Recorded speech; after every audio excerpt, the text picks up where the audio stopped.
Hi folks, and welcome to a quick update regarding the previous video where I was trying to decide on what to do with this sill that I fitted.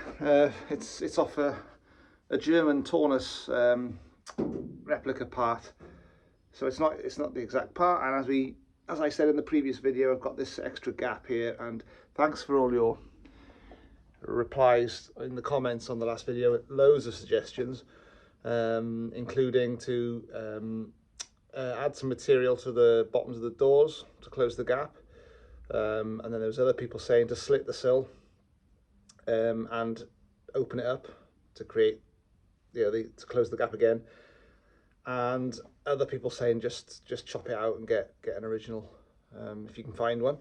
Well, good news today, I have found one, and today is a road trip. I'm off somewhere, and I'll tell you later on. You'll see in the video where I've got to. But I found a gentleman who has offered me an original Ford sill for the driver's side. So I'm excited. Going to get it. I'm traveling, taking the day off today. I've got a free day of no other things to do, which is quite rare for me. So yeah, I'm gonna go and get it, and then later in the video we'll go and have a look, and let's just hope that it all works out well and we get that gap as it should be. And there's probably still no guarantee, even with an original Ford part, because some of the factory cars had bigger gaps than others, but there's a slightly better chance, and I'll feel more comfortable. The rest of the car has got, it's got a mishmash of parts, new old stock parts from various sources, and some are, as you've seen in the videos, have been better than others.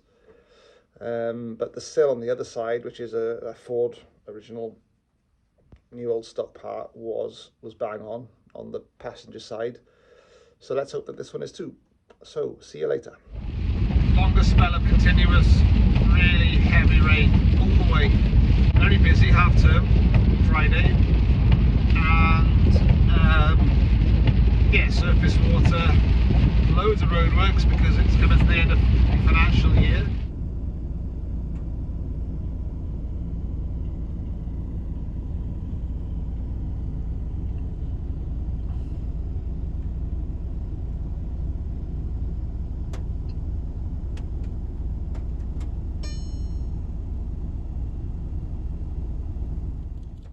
Can you guess where I am? Yeah. Can you guess? I'm not going to show you much, I'm just going to show you this table, and you'll have to have a guess. Okay, Outer Sill collection, we have arrived, and here I am. And we've got a couple of engine bays to have a look at. It's raining, it's still raining, and the journey was horrendous, 4 hours driving rain, but it's all worth it because we've come to see these two beauts, and there's another one out the front, and I'm just standing here in awe of these beautiful Mk3s. Hopefully one day one of mine will be engine in and ready to roll. Clean the engine bay, Shelley. That's filthy what you're doing filming that. Hello everybody. Here he is. Selling my giving the game up. I was trying to keep people clean. It's top secret, isn't it? Yeah, but no, the engine bay needs a wash, but it does. This is specifically said. People will be going, oh, Pete, he's let his standard slip, he's gone downhill now. Oh, it's a 2,000 mile journey, that's just come off, so that's my excuse. Swampy's cleaner. They're working cars.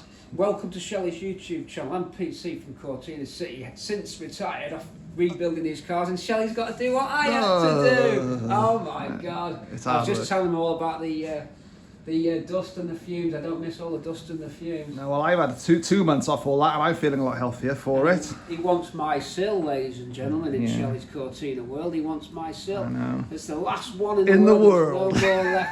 This is, Michael, it's the last one in the world. You didn't get one like that no more. Brand new she was when she came out of the factory. Brand new. I need a Ford one because my German Taunus Klockenheim or whatever it's called is not doing the job. It's not the right. Das Klockenheimen. Oh my God! Yeah, I have one of them Klockenheim panels. Ladies and gentlemen in YouTube and Patreon land, don't buy Klockenheim. No, don't. No, just search around and get to know people, and then. Have you been filming your trip with all the rain and all this? I did film a tad of it, yeah. And I started the journey, and I said I'm off somewhere to see a gentleman about a sill, and then the rain came, and then I'm here. So I just gave people clues, but now It's you. It's obviously you. Give well, the game away. Always cut this bit out. No. People will be wondering where I am. I am around. I've not done any YouTube for this, for specific reasons, but there is a new car arriving. Yeah. And when that car arrives, I'll have to get rid of something because there's no room. But we'll be back. We'll be back. In the meantime, I'm playing in the band and having a good time. Sounds good, Pete. And thank you for having me today. Sure. And we're going to go and look at some metal pieces now, and I might end up getting something in addition to the Sill. We'll have a look. That's what I'm like. I'm very... I better hold the glass, like I said I would. You hold the glass. I've got to try and get croc clips to hold on to. So I need a screen. Old Tina G's going over to the rock. Can you believe? Tina G goes to the rock. We'll have to move us a bit this way, shall we? To marry up with it's a bit. Ruby. Are we gonna? No, Ruby comes home. Ah. Tina G gets a white roof. That's not quite long enough. Whoops. We'll go closer to it then. Oh, then we'll get it there. Look at that. Ain't that a honey? Right. I want to see how much current this screen. If it does take any current, it should give me a current reading, and then tell me if it's a viable screen for my car, because my back screen on Tina G has only got 2 working elements. This says it's not drawing anything. I found this in my attic last night and brought it up for Pete to see if it's any use to him. I'm trying to see. I mean, it's showing a resistance, but it's not drawing any current there. That I'm going to switch to 12 volts and just see what happens. See if we get. Oh look! I mean, you couldn't make a lead not reach. You couldn't make a lead not reach. We need to extend this lead without disturbing my very intricate clock setup, which is going on the bench there, ladies and gentlemen. In YouTube. These clocks are above my pay grade. I don't know what's going on there. Oh, I'm it's very impressive. Calibrating them because I hate clocks that don't read right. And everyone said to me, "Do you know what they said? Oh no, they're never right. Those they weren't right from the factory." Well, it's funny that they were never right. Mine, I just get used to it. Mine doesn't work. I just get used to it. No, this clock's been running for a month. The time now is 15:11. The time on here, bang on, isn't it? Well, it's 30 seconds fast in a month. Yeah, okay. Oh, they don't work. They lose 2 seconds a day from the factory. No, they don't. I've got them on calibration software. Got a microphone hooked up here. We're listening to the heartbeats and tuning them all in. I'm building a fleet of clocks. I've no idea why, because I don't need them all. But well, there you go. It's what we do, isn't it? And my cable's not long. Like I've got 16 windscreens in my attic for no reason whatsoever. I've got the back windscreen. Oh my god. We'll see if this works, but it is drawing current. But Shelley's got me a bit of a well-spattered one. Yeah. It's going to take me a year to... Fucking hell, Shell, I could have got up with Swan on YouTube. I could have gotten a new screen made by Pilkington by the time I've got all this off here. The only pull is the fact that it might work. The heater, In this video, Shelley puts a new sill on the back of his car, on the front of it, on the side of your car. Side, yeah. Wouldn't be much use on the back, would it? I'll try. Oh my god. Welcome to Shelley's YouTube video. Oh my god. There we go. Right. Well, folks, I'm home. That was a long journey. Nice dry journey home. The blue skies came out. And I had a nice journey back from Southport. I was up seeing the one and only Pete C. Grabbed a steering wheel as well.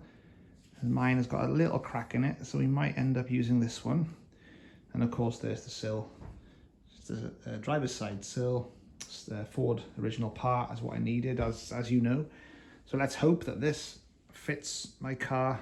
Should do. It should be bang on, so we should have a nice small gap, because it will be deeper.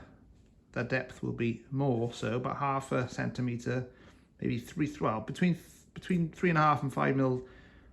There isn't the correct size compared to the one I've got on there now, the replica German part.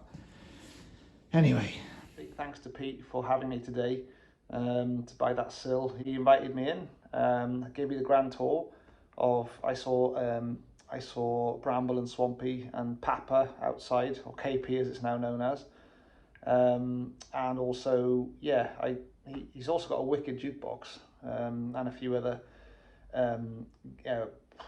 period gaming gambling consoles and things like that. Fantastic kind of museum there, as well as the garage downstairs.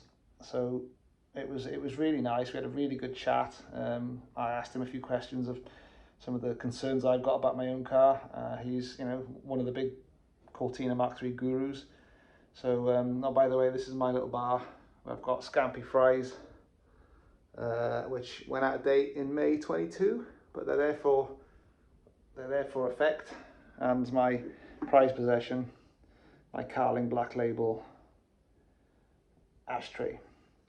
But yeah, so that's my little quirky things I've got in my place here, and a few other bits and bobs. But thanks for watching this little update. So we'll get that sill on over the next few days, and then hopefully it'll fit back onto the wheel arch at the rear of the car on the passenger side, and then it's just getting the gaps right, and then we can start the body filling and priming everything, polydisking and priming, so that the shell will, I'm hoping, be ready for paint this spring.